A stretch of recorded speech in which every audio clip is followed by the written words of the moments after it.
Hello and welcome to C# Logical Puzzles, Games and Algorithms.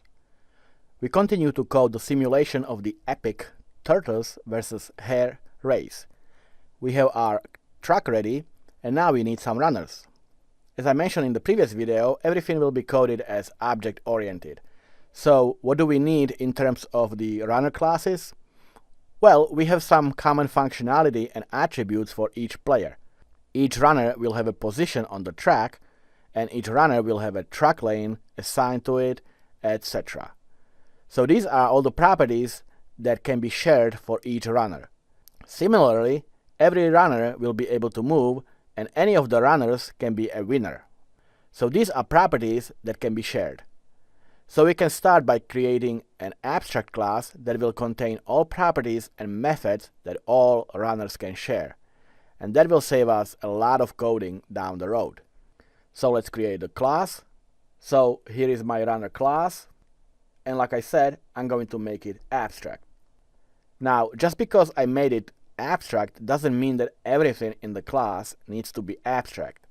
In fact, the properties in the class will not be abstract. They can be used for each runner object individually. I am using an abstract class only because I do not want to allow for runner class to be instantiated into an object. And as you know, abstract classes cannot be instantiated. Alright, so let's create a few properties. Obviously, we need to generate random numbers, so we need a random class. And the numbers will be generating in the class only, so I made it private. And it's not a property, this is actually just a variable. And I made it static because we can use just one instance for each of the runner classes. Now, all the other properties are public because these are actual properties that each runner needs. Original position is the position from which the runner moves. Current position, over here, is the position where the runner ends up after the move. Runner symbol, over here, is a string that will represent each runner on the racetrack. So for example, Tortoise can be a capital T, and a Hare can be a capital H. Name, over here, is the name of the runner. Obviously, the names can be simply Tortoise or Hare, all spelled out, but we could use really any name. We can name the Tortoise John, for example. Or, when we create a new runner, we can give it any name we want. Lane refers to the assigned lane each runner has. For example, Tortoise can be running in the lane 1, Hare can run in lane 2, etc. Remember, each lane is a column on the track, and once assigned to a runner, it remains constant for him. And finally, move description, over here, will hold a string of the move that we can display on the screen. Remember, we have moves like big hop or small slide, etc. And each of these moves corresponds with the runner moving up or down the track. However, we can display the name of the moves as string on our screen. But there's one more variable we need, which may not be obvious yet, but it will come very handy later. And that is a list of all runners. This is our abstract class from each runner will inherit, so each runner will also be of type runner. For example, a Hare will be of type Hare, which is going to be its separate class, but also of type runner. And Tortoise will be of type Tortoise, which is its own class, but also of type runner because they both inherit from here. This is extremely useful because it allows us to put all the runners into one list, even though each of them will be of a different primary type, such as Tortoise and Hare. And the list should be static because we only want to use one list for all objects. So here's my list of all runners. Like I said, I made it static and I already instantiated it. Okay, so this is all the variable and properties that we need. As I mentioned, we will generate the random move in this class and just have the result available for each runner. And for that we can create a method.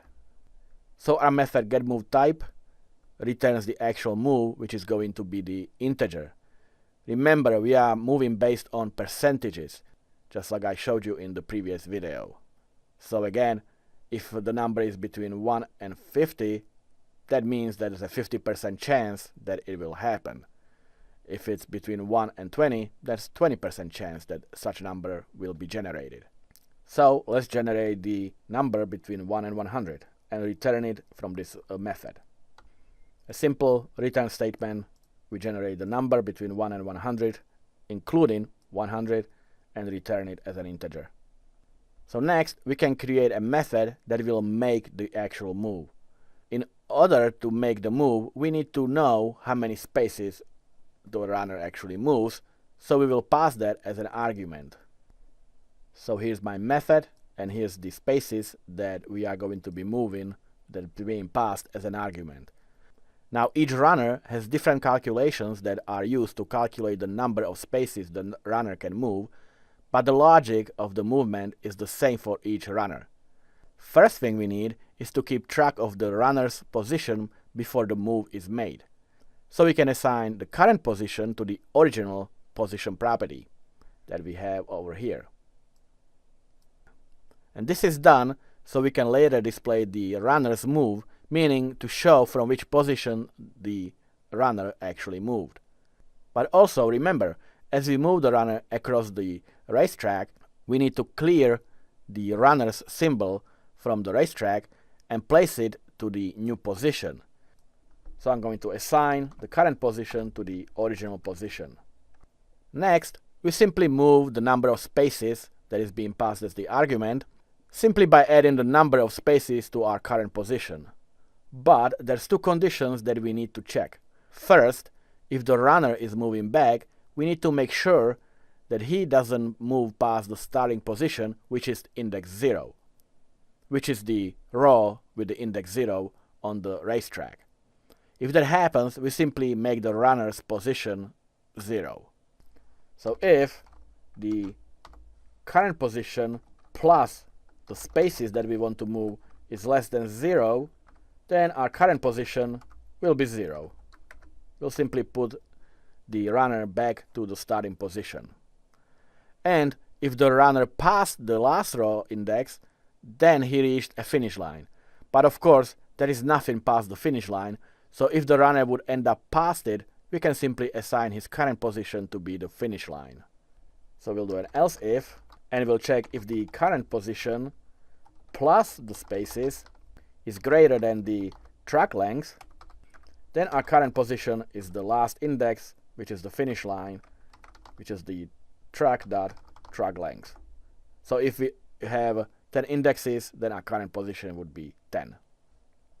And we have an else statement, which simply means that if runner's move results in the runner being between the starting line and the finish line, we can simply move the current position by the number of spaces. So we'll simply do current position plus equals spaces.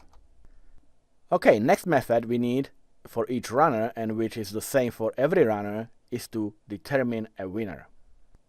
So after each round, each runner will run this method to see if he won. But here's the thing, we do not need a separate method for a Tortoise and a Hare or any other runners. Remember, all the runners will inherit from the runner class, meaning that every runner will be of type runner. So we can pass runner into the method as an argument, instead of passing instances of Tortoise and Hare separately for their own isWinner methods. So we can have just one method and pass the runner type as an argument, and it will work for every class that derives from the runner class. So I'm going to pass the runner type into this method. So now, when is the runner a winner? That's easy. When he is on the finish line. Remember from our previous method, when the runner ends up going past the finish line, we will assign him a finish line position. So we can check if the current position of the runner is a finish line, which is the last row of the track, which is the index that corresponds with the track length. So we can do an if statement and see if the runner dot current position equals the track length, which is in the track class dot track length. And if that's the case, then the runner reached finish line and we can return true. And if that's not the case, we will return false, because the runner obviously is not at the end of the track. In other words, didn't pass the finish line yet. Alright, and finally we need to calculate how many spaces each runner needs to move based on the randomly generated number. Remember, the calculations are different for each runner, so each runner needs to calculate his own number of spaces to move.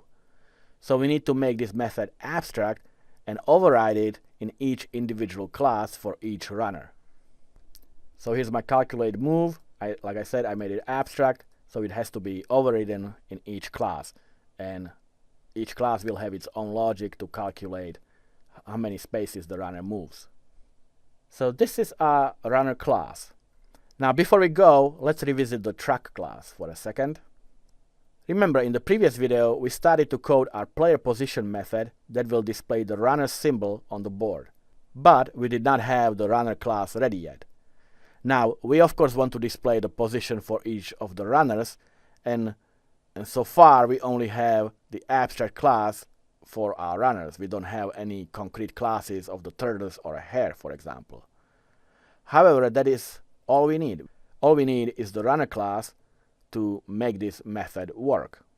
In fact, we don't want to calculate the position for each runner using a different method for each one separately. Remember, all our runners will derive from the runner class, so we can use this as the argument for our method, just like we did in our runner class when we did the isWinner method. And this way, the method will be polymorphic because it will work for different classes of runners. So I'm going to pass the runner as an argument.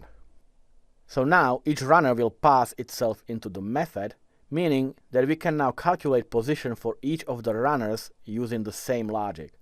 And the logic is very simple. The position of the runner is a cross point between the runner's current position, which we store in the current position property, and the lane that the runner occupies. So the current position reflects the runner's position in a row, and lane, of course, reflects the column. And we can use this as our indexes in the trucks array. So like I said, we take the current position of the runner and place the runner symbol at that cell. So the current position is for the row or for the line, and the lane is the column. And in that point or in that cell, we will place the runner symbol. So that should do it, but there's still one more thing we need to do here, and that is to delete the symbol from the runner's previous position. Runner now has a new position, so we don't want the previous position be visible anymore. And to do that, we will simply assign the value of null for the runner's original position, which is stored in the origPosition property. And of course, the column is the lane index. So here, I'm taking the original position for the row and for the column, and I'm placing null to it, because now the symbol for the runner will be placed in the new position after the move is made. Alright, so our truck class is finished, and we also have finished our runner class, which is our main class from which all the runners will inherit. In the next video, we will continue creating our derived classes, so thanks for watching, and I'll see you in the next video.